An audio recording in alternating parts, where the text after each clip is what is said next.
Welcome to your weekly UAS news update, the New Year's edition. That's right, let's take a look at everything that's happened this year, including Drones for Good, the Don't Be That Guy compilation, we have drone regulation, Pilot Institute updates, and then of course, let's get started with new drones, including Autel's new EVO Max, a newly released drone from Pika. It's called the Pelican Cargo Drone, a soon-to-be-released new drone from Brink with the date 3/2/2023. Finally, DJI releasing the Inspire 3 after years and years and years. Well, it's here. This thing right here, which is the Mavic 3 Pro, and that brings it to a total of 8 different variants. That's right, the DJI Matrice 350. The Air 3, you may have seen a bunch of videos online, including ours. The Flycart 30. The new Skydio X10. The new DJI Mini 4 Pro. The DJI Matrice 3D and the Dock 2.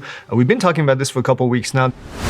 We also reported on some Drones for Good stories this year, starting with a teenager who saved people in their cars. 18-year-old Josh Log was flying his drone for recreational purposes, and then he noticed that there was a car inside of a sinkhole. And so the first responders arrived quickly, and then they used Josh's truck to pull the car out of the water. It's Amazon, who has announced that they will be delivering medicines. Prime Air is aiming to transport medicine to homes within 60 minutes of ordering, and it includes over 500 medication for the flu, asthma, and pneumonia. A company called Data Blanket, whose mission is to use AI to fight woodland fires, which is really cool. Living in an area that is prone to wildfires, I think this is a great initiative. 55 drones responding to cardiac emergencies. The drones responded to 72 emergencies, and the study found that the drones had a much quicker response from dispatch to arrive on scene. And of course, the FAA was front and center on many of our stories this year, but also some states, including Tennessee, banning non-NDAA drones. Bit of a frustrating one with a Tennessee bill that would ban state and local agencies and law enforcement from purchasing or using drones and telecommunication equipment. Another country of origin ban for public safety. This time, this is in Arkansas. Law enforcement will have 4 years to phase out the use of their foreign drones. You can now fly at night in controlled airspace. And yes, some of you might be looking at me and be like, oh, I didn't know I couldn't do that. Well, you actually couldn't go in the system and request lance request at night. Now you can. The bill is titled American Security Drone Act of 2023. Very concerning. A bill was introduced in the US House of Representatives to ban DJI out completely.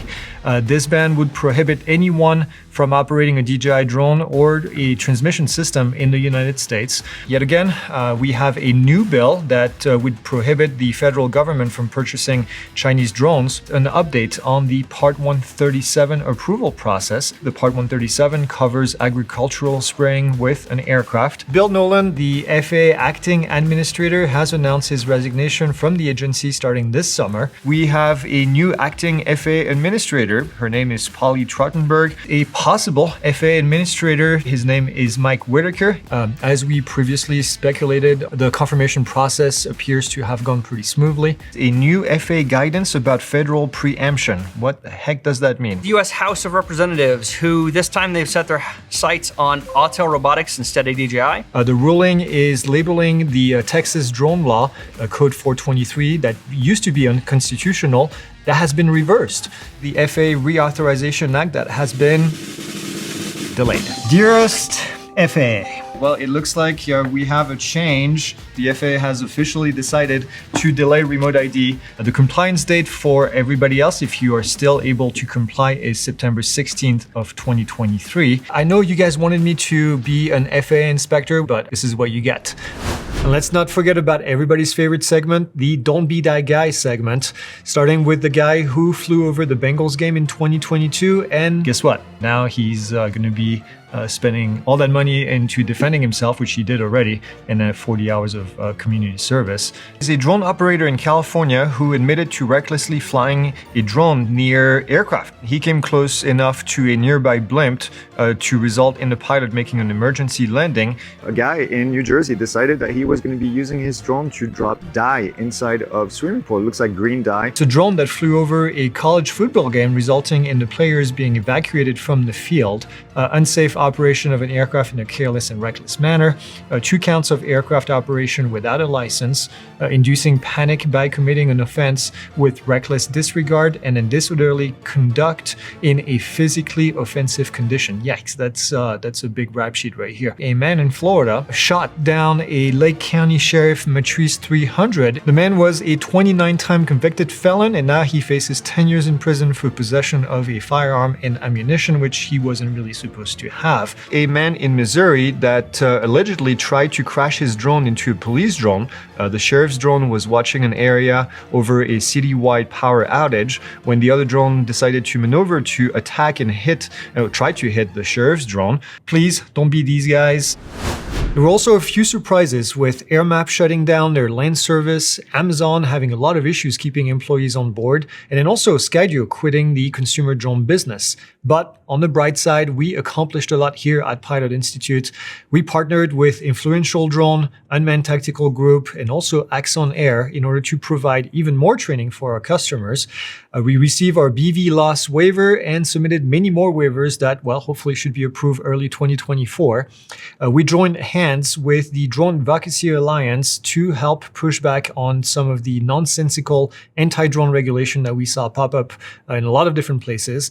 We also partnered with the Loft to provide the Air Aware app, a new app for recreational pilots in preparation for the expected retirement of the current Before You Fly app. Also, we traveled all over the countries to a bunch of different trade shows. We went to the Texas Robotics Summit in Burnet, Texas.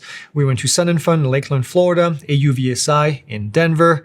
We did Flight Fest in Ohio, EAA AirVenture in Oshkosh, Wisconsin.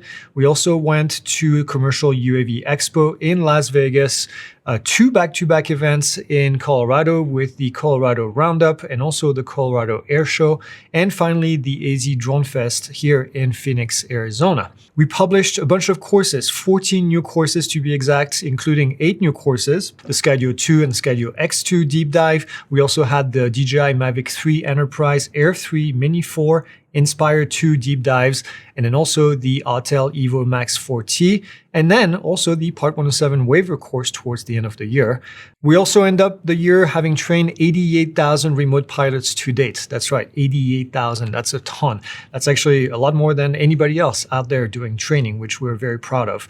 295,000 students in our system. We're going to be celebrating 300,000 very soon here, and then a total of 506,000, 500,000 course enrollment. Just absolutely amazing.